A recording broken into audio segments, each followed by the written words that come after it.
Welcome back to Sustainability Ventures, your daily dose of climate clarity and planet-smart insights.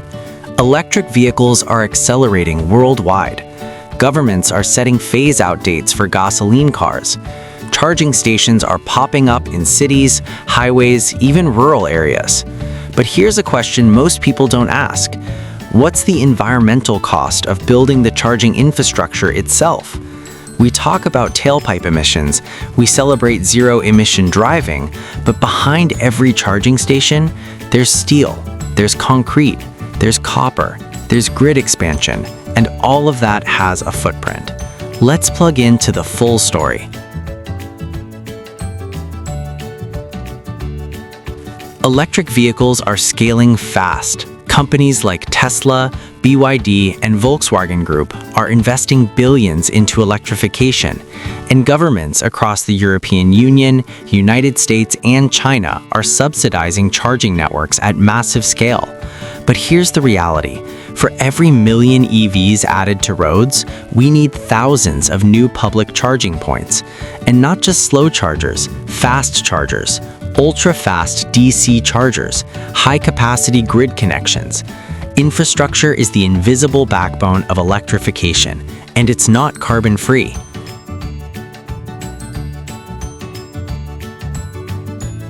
Every public charging station requires concrete foundations, steel enclosures, aluminum casings, copper-heavy wiring, power electronics.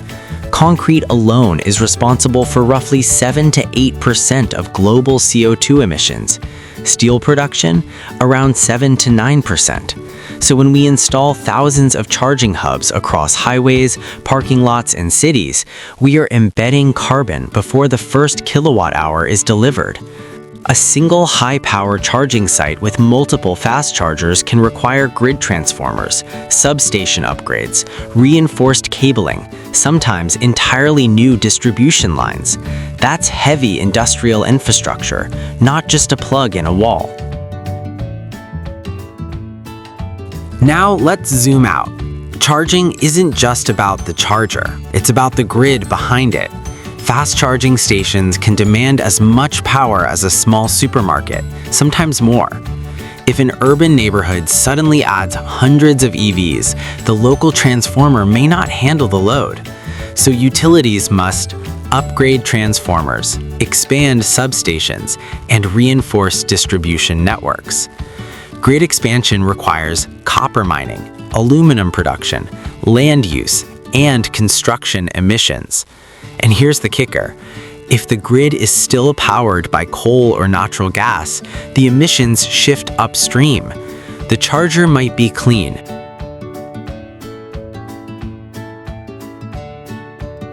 Charging infrastructure is incredibly copper-intensive. Copper is essential for high-capacity cables, transformers, power electronics, and grid connections. Global copper demand is projected to surge as electrification accelerates. Mining copper requires large-scale land excavation, water-intensive processing, and energy-heavy refining. In some regions, mining expansion raises biodiversity concerns, water scarcity risks, and community displacement issues. Electrification reduces tailpipe pollution, but upstream extraction still carries environmental costs.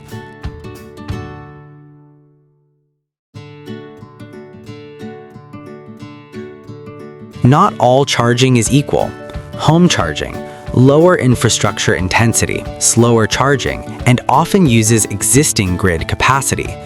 Public fast charging, higher power demand, heavier infrastructure, and larger embedded carbon footprint. Urban apartment dwellers depend heavily on public charging networks, which means dense cities require massive public investment and material throughput to support EV adoption. The more we rely on ultra-fast charging, the more infrastructure we build, and the bigger the hidden footprint. Let's be clear. Even when accounting for infrastructure emissions, EVs generally produce lower lifetime emissions than gasoline cars, especially as grids decarbonize. But lower does not mean zero. At the end of the day, Electric vehicles are a critical climate solution, but charging infrastructure has a footprint. Materials have a cost. Grids have limits. Climate progress requires full system thinking. If you found this breakdown valuable, hit like, subscribe, and tell me in the comments. Should governments prioritize more chargers or faster grid decarbonization first?